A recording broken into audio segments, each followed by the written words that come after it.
Classificação indicativa. Livre para todos os públicos.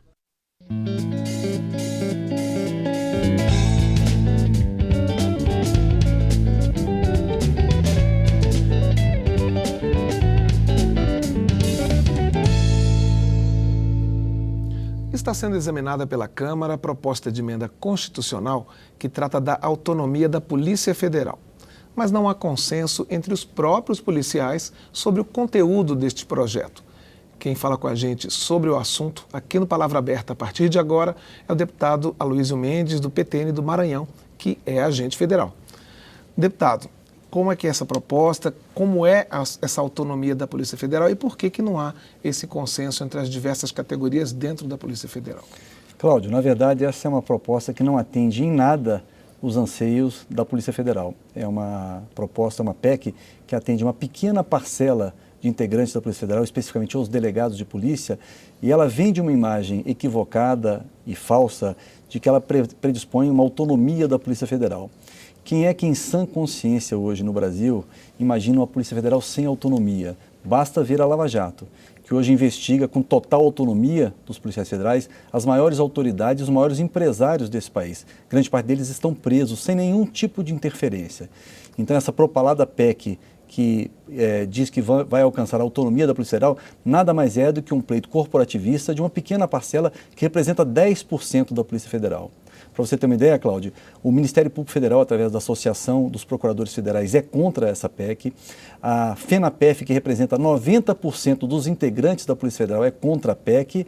E todos os outros segmentos da sociedade, entendendo o que essa PEC está sinalizando, serão contra também a aprovação dessa PEC. E por que a proposta ela beneficia especificamente uma das categorias? Olha, a PEC, no seu bojo, ela traz uma série de colocações, mas na verdade o que eles que pretendem com isso é uma autonomia financeira. Aí poderiam os delegados arbitrar os seus próprios salários no mesmo modelo do Ministério Público e do Judiciário. É única e exclusivamente uma PEC que visa uma autonomia financeira para atender uma categoria. É impossível se imaginar que uma PEC dessa, se ela trouxesse melhorias para a atuação da Polícia Federal, que ela não fosse defendida pela sua grande maioria dos seus policiais. E hoje nós temos 90% dos policiais, peritos federais contra essa PEC, porque não vem nela nenhum tipo de avanço na estrutura e na melhoria do trabalho da Polícia Federal. Nós temos uma outra PEC na casa, 361, essa sim, que visa a melhoria da estrutura da Polícia Federal, é conhecida como a PEC do FBI, porque ela propõe que a gente tenha na mesma estrutura da Polícia Federal que nós temos na melhor polícia do mundo, que é o FBI. Essa sim é uma PEC que iria de encontro ao anseio da quase totalidade da Polícia Federal e no anseio também da sociedade brasileira. E que tipo de autonomia que a Polícia Federal precisaria hoje em dia? Nenhuma. Quem é que diz hoje que a Polícia Federal não tem autonomia para investigar quem quer que seja, qualquer crime? Nós temos hoje instrumentos, inclusive, para coibir qualquer tipo de interferência numa investigação, que são os presidentes dos inquéritos, o Ministério Público e o Judiciário. E a Lava Jato está aí para nos mostrar isso. A Lava Jato tem investigado a todos e a tudo sem nenhum tipo de interferência. Nada se pode dizer com relação à interferência na Polícia Federal no seu poder de investigação. Agora, criar uma autonomia para uma instituição armada é uma coisa única no mundo. Não existe paralelo no mundo de uma polícia que tenha autonomia como se propõe na PEC 412. Então seria uma jabuticaba brasileira. Só que é uma jabuticaba explosiva. Você dar a uma instituição armada, aparelhada, essa autonomia que se propõe, conspira inclusive contra o Estado Democrático de Direito. Agora o senhor falou da outra PEC que fala de infraestrutura, né? Quais são as necessidades principais da Polícia Federal nesse sentido?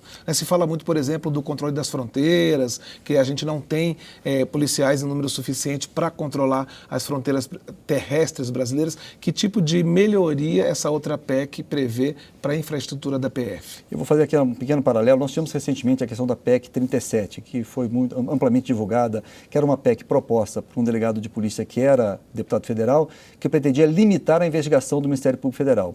E essa PEC 37 foi apoiada de maneira muito fortemente pela categoria dos delegados. E teve a repulsa de toda a sociedade brasileira, foi conhecida inclusive com a PEC da impunidade. Mas todo o Ministério Público, os técnicos, os analistas, os procuradores e a sociedade toda se insurgiu contra essa PEC. E ela foi reprovada aqui no Congresso Nacional. Se fosse uma PEC, a 412, que atendesse os anseios da sociedade e da instituição, por que todos os policiais federais e a sociedade e o Ministério Público não teriam abraçado essa PEC. Já a 361 não, ela pretende modernizar a estrutura da Polícia Federal, fazendo uma polícia semelhante às melhores polícias do mundo, como é o FBI, a Scotland Yard, a RMCP do Canadá, que são as melhores polícias do mundo, a Gendarmerie francesa. Essa PEC predispõe que a polícia tenha uma entrada única, seja realmente uma polícia de carreira, onde você entra na base e vai galgando os postos pela meritocracia. Esta sim é uma PEC que faria com que a Polícia Federal melhoraria a sua atuação muito e se igualaria às melhores polícias do mundo, inclusive na resolutividade dos seus crimes. Agora, para a gente que é de fora, que não é da PF, fica parecendo um pouco de briga interna entre as categorias. Não é isso? Não é, até porque quando você tem a enorme maioria da Polícia Federal composta de peritos, agentes, escrivães e papiloscopistas, e mais do que isso, o Ministério Público Federal, o próprio presidente da Associação do Ministério Público Federal já defendeu abertamente que essa PEC não atende em nada à sociedade. Ela é uma PEC corporativista. Então, quando você tem uma quase unanimidade com relação não só internamente na Polícia Federal, mas de instituições externas que participam das investigações, dizendo que essa PEC não atende à sociedade, é porque alguma coisa está muito errado nela. Agora, a gente está vendo nessas operações recentes uma atuação da Polícia Federal que está evidenciada em todo o país, a população está acompanhando.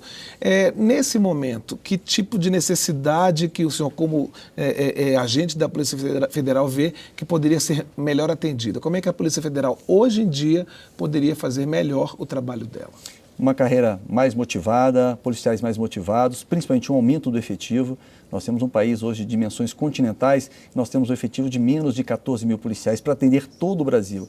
E a Polícia Federal tem uma série de atribuições, vai desde o controle das fronteiras, de passaportes, controle de estrangeiros, combate ao narcotráfico, combate à corrupção, como tem feito muito bem na Lava Jato. Então, o que a Polícia Federal precisa é de uma nova estrutura que permita que o policial se sinta motivado a entrar na carreira e subir na carreira dentro da meritocracia, dos ganhos que ele vai conseguir, e mais do que isso, uma ampliação da atuação da Polícia Federal com o seu efetivo aumentado. Nós temos hoje um efetivo mínimo que corresponde ao mesmo efetivo de 10, 20 anos atrás.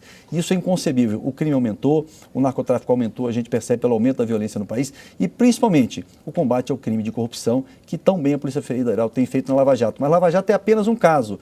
Quantas outras lava-jatos não tem no Brasil que a gente não tem capilaridade nem condição de investigar?